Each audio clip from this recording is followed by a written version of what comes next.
And I want to go even back further than the ultimate continuum on Buddha nature. And you have worked recently on one of the most important sutras that's considered as a Buddha nature sutra, or Tathagata Garbha Sutra.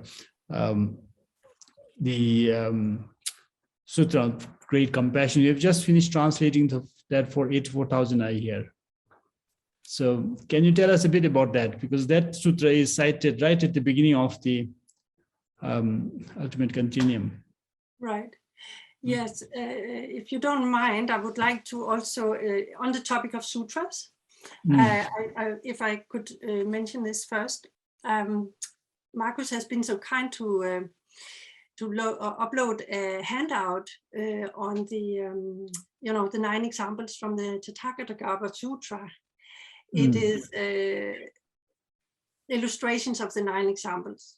And I just thought I would mention what it is so that people can, copy it if they like or whatever, have it. So this is, of course, a very important source for the Uttaratantra Shastra. The whole section on the 9 examples are basically extrapolated from the Tathagata Garbha Sutra.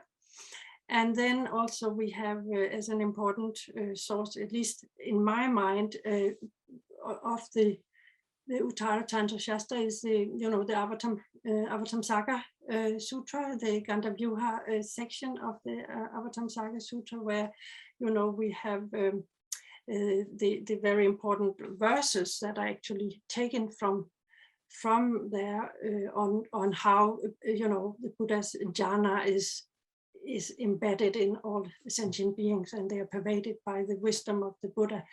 This also came up in your conversation with the Zen master you had here, which I found very interesting. So this is on the topic of sutras that I find very interesting the image of how a whole universe is if folded into a tiny atom. And this is the image for how all the Buddha qualities are embedded in the Buddha nature of sentient beings, and they just can't really. They have to kind of break open this to experience the benefits of having the Buddha nature. And I thought it's kind of like a zip file that you get a zip file and it contains all the most wonderful things. But if you can't open it, you cannot benefit from it. And so you need the software or the app that can open that particular file.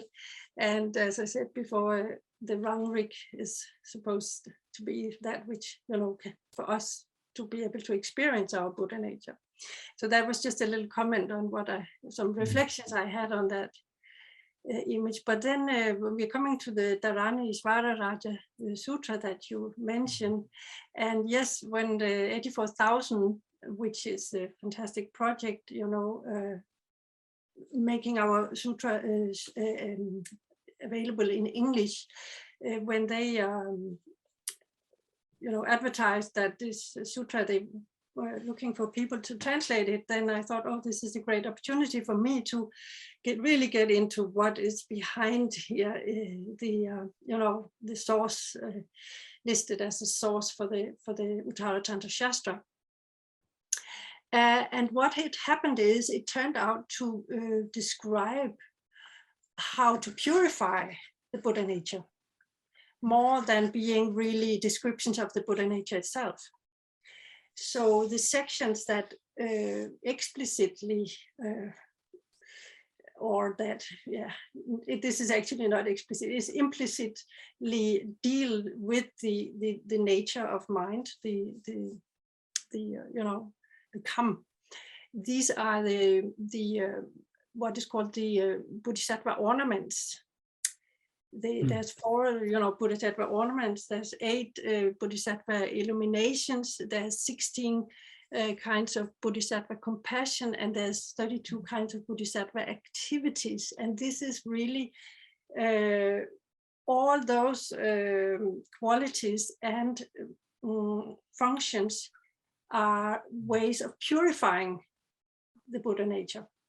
So this is really what I found in the translation of the text, was that these are, purification, ways of purifying the Buddha nature. And that sutra is already published now in Yes, English. it's available in the reading room, yes. And as you all may know, that the 7 Vata points of the Buddha nature, of the Uttaratantra Shastra, they say it is based on this text. And it is based on the text, but in not in a very explicit way. So the introductory chapter has the, Buddha Dharma Sangha as a way of paying homage. And then what I mentioned is all about how to purify the Buddha nature. And then, of course, the text also has sections on that which corresponds to enlightenment. And then the qualities and the activities are basically actually combined in that text. So, you have in the Dharanishvarajasutra, what is the point of enlightenment is described through the 16 kinds of compassion of awakening, and the actions and the qualities of a Buddha are the 10 powers of knowledge, the 4 assurances, and the 18 distinct qualities. These are all described. And then the sutra also contains a long list of dharanis. So, you have this doctrinal context is, of course, as in all sutras, embedded in a like a supernatural setting. And what I find fascinating about the, what we now see in all these translations is that the sutras are truly miraculous in their settings. It's not like we may have had a tendency to think that, okay, tantric literature is really very fantastic and flowery and miraculous, but sutra material is no less so. It's really like fantastic material. And I'm not sure that it was really studied that much in Tibet. It seems that the Tibetan tradition was more relying on Shastra literature. And so Indeed, yes.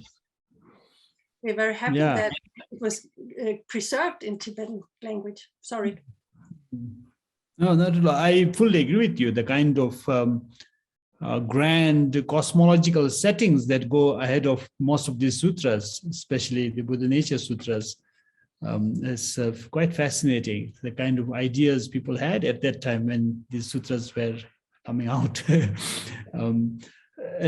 Just a small clarification for the audience. I think when we talk about Tathagata Garba Sutras, there is one specific sutra called the Tathagata Garba Sutra, and that's what Anne was referring to with regard to the 9 knowledges. And then we have this group of sutras. They are often called in Tibetan as Deshikningpo Tempe Do, sometimes 10, sometimes more. So again, we use sometimes the term Tathagata Garba Sutras loosely to refer to all of the sutras.